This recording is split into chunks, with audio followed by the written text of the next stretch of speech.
You're watching Backcountry Hustle. Join me for Season 2 of Backcountry Hustle as I travel across the Northwest Territories meeting artists who are thriving in communities across Canada's far north. Fashion, music, film. Come meet creative community from all corners of the NWT. My name is Brian Ramsey, and you're watching Backcountry Hustle.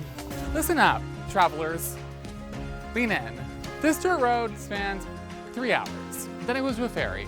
And then it goes to another road, that goes to another ferry, that goes to another road, and there's a wildfire. And there's a circle around through the blazing flames and the dark and the dust. And maybe you're on your way to Yellowknife, maybe you're not. It's hard to say. Today I'm traveling up to Wrigley, which is one of the most remote drive-in communities in the Northwest Territories. I'm on my way to meet Darcy Moses, who's a Dene couture fashion designer who lost everything to a blazing wildfire in the summer of 2023. Now in Wrigley, he's rebuilt his home, his studio, and I can't wait to meet him to see how he's thriving in a new community. Nice to meet you, Nice to meet you. What brings you here? I was working as the senior administrative officer for the First Nation. So after I lost my home and studio in Enterprise, I ended up just staying here. Yeah. Yes. Where were you during the fire? I was here working. You were here? I wasn't even aware of it. If I had been there, like I'm big enough, I can yank out all those big machines myself. Yeah. I would have dragged them into the middle of the parking lot. I knew that there was a fire. I was calling my landlady, who was Winnie. Yeah. And then I heard that there was an evacuation notice, and then Winnie called me early the next morning, and she said, I hope you're sitting down, because you and I, we both lost everything. Yeah. So this is your new studio? This is my new studio. Can we have a look? Sure. Come on in. Thank you. What's this? This is a large moose hide and 3 woodland caribou hides ready for the next stage in tanning. So these have been defleshed, de-haired. You can see where they've been stretched. Yeah. This is this one's a blue-nosed caribou. And then these larger ones are woodland. There's a whole process, like you use this scraper to take off all the flesh, and then once you've stretched it, it's like a big tight drum. Right. Taut. And then you use this to scrape off like the thick areas like the neck, this part back here, right, where the hide is thicker. So yeah, those are ready. I'm going to have work on these this fall. And then so you can see it's kind of yellow because I smoked it while I was in Enterprise. And the next process now is the brain tanning.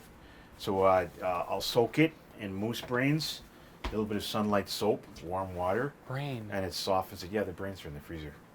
I would love to see those. And this is one whole brain. So their brains aren't very big. That's a moose brain? Caribou brain. This is a moose brain. That's a tiny brain for a huge animal. And trust me, like when we went, like they had huge antlers. Yeah. Literally the skull was like that thick. Wow. So this will do, if I do them all together, this will do the big moose hide and maybe 1 caribou hide. Can you eat the brain? I guess you could. I mean, I grew up on a farm and people made head cheese. Yeah, right? My grandpa made head cheese all the time. Yeah. And then this is the result. This is a hide vest that I'm making for the Grand Chief. And this is another one that from Ontario that I'm making handbags out of. So those dried hides in the corner once you moisturize them. Like once you soak them in the brain tan solution, and then you have to squeeze them dry, and then you hang them over and scrape them, and then you sew them up into a bag. Okay. When they're soft, and you literally fill that tube, moose hide tube, with smoke, and then this is the end result. And you can smell, this one's pretty fresh. You can smell the smoke on it. Oh yeah. Yeah. Like you soak it for about a week, and then you have to break it, and yeah, it's a whole process. It almost has like a floral scent too. Yeah. It's a nice woody smoke, and then I use rotten punky wood. Are you saying the word rotten? Rotten. It's like red, rotten wood. No. When wood rots, it's really soft and red. We call it punky wood. Oh, like truly rotten wood. Yes. Okay. Truly rotten wood. And then you build a small fire, and you just keep the embers glowing, and you add the wood, and the red from that punky wood is what makes this hide this color. Oh, cool. And then some people do it in a couple of hours, but I take about 7-8 hours, and you get a nice evenly smoked hide. Not that I don't know. But like, are you a tailor? You're a fashion designer? Like what? Who are you? Fashion designer is how I got my start in Toronto with the Toronto Ready to Wear. I was part of the fashion incubator program, etc. And then I got into the fur business and I was selling my work at Holt Renfrew, Neiman Marcus, Saks Fifth Avenue, States. Wow. I did lots of trunk shows, and then the bottom of the fur industry fell out, and then I moved to the north. But yeah, I know how to tailor. Like all my patterns, like you see those, they're all made from scratch. Okay. I do teach at the Banff Center as faculty once a year. Yeah. Where we work with Indigenous designers from all over North America. So cool. I just got a contract where I do home accessories for a boutique hotel in Banff. I'm making them a big, great pillow, embroidered, for the middle center of each bed, and then on the corner is going to be a blanket that is over the corner of each bed. So you see the flowers. Oh, they're So great. when you sit on the deck, you can Just be in bundled. the winter. Yeah. Yeah, and then if you want to take them home, you can. They're almost pure wool, Yeah. and then I embroider them, and then I add the girl grain ribbon to them, and then this little machine right here, this does the blanket stitching. Oh, okay. That's so cool. Yeah. You don't sit there and like do the flower, do you? Nope, it's like programs. it's basically they're done on this. I got this just after the fire, and this one was just a recent acquisition. This one is a 6 thread, and I made sure that there's no more than 6 colors on that blanket. So you can do both at the same So I time. can do both at the same time and I don't have to do any thread changes. Okay, well, can I help you make something? I was going to actually help me take something apart. Okay. Just like, I'm good at destruction. Are you? Families, homes, trust. Nice. I'm kidding. What I'm going to do with this, you're just basically going to take this razor and just... Cut the black Yeah, thread. be careful. This is like it's a genuine razor. This is called a fur blade. Fur blade. Yeah.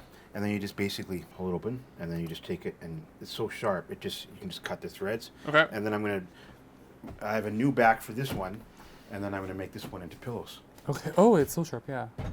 Where do you get your like inspiration from? That's the easy part.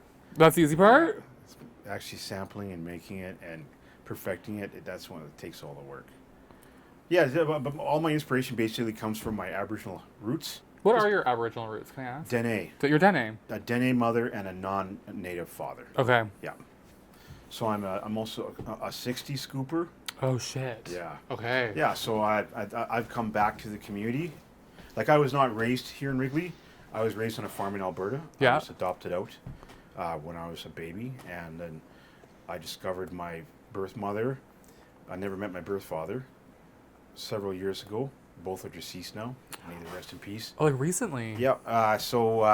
Then I found out Wrigley is my home community here in the north.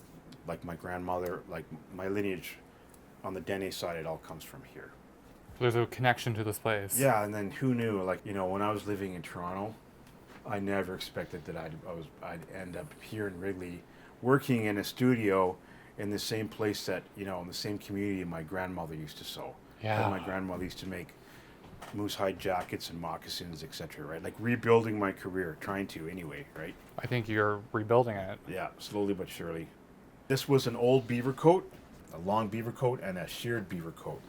So it's basically 2 coats in one. And you can see where we pieced them all together. Yeah. Yeah, to make the fur even. So, like, when I put a new backing on this one, it'll bring down the price drastically, because this is a $5,000 blanket or more. Can we charge more now that I'm helping? Yeah. Or maybe just charge less. Is this can this be a full-time job? It is. Well, I quit my job literally a month ago, and I'm getting more custom orders. I'm getting these hotel contracts, and I'm starting to experiment with like different types of items and handbags and accessories, and selling them more online. And then I'm going to do pop-up shows this fall. Now, these I would wager are like works of art. Are they like in museums? Are they in galleries? Are they? I've had shows in museums, and I did donate a bunch of moose hide couture work to the GNWT. Oh yeah. That they have in their collection now. Lucky them. But all the rest of the couture was gone in that fire. Yeah, can we talk about this fire for a second? What? Okay. You lost everything. I did. Your home included. Well, I lived and worked in my studio space. Okay. Yeah. And you lost all your machines, all your merchandise. All my fabrics. I had maybe 200, big books, art books, and those books aren't cheap. No, they're not. And then I lost all my resource books, pattern making, couturier, resource books, etc. Right, and then the original art collection that I traded artist garments for oil paintings and carvings, etc. Yeah. And then I think I had 380 patterns that all originals, corsets, you name it, suits, pants, coats, menswear, all lost in the fire. How do you rebuild after that? Or how did you start rebuilding? Just, one machine at a time. Yeah. And then my sisters helped me start up a GoFundMe page. I raised some money, and then local businesses in Simpson donated, and then the high school donated 2 pieces of equipment, and then I've just been buying all these machines one piece at a time. And you're back on your feet. I'm getting there. You're getting there? Yeah. I'm sorry that happened. That sounds awful. Yeah, and then I'll just keep slowly building, and we'll go from there. Can I say something controversial? What's that? But brave. Wrigley doesn't strike me as like the couture capital of the world, and Yeah, yet all my friends are saying, "What the hell are you doing?"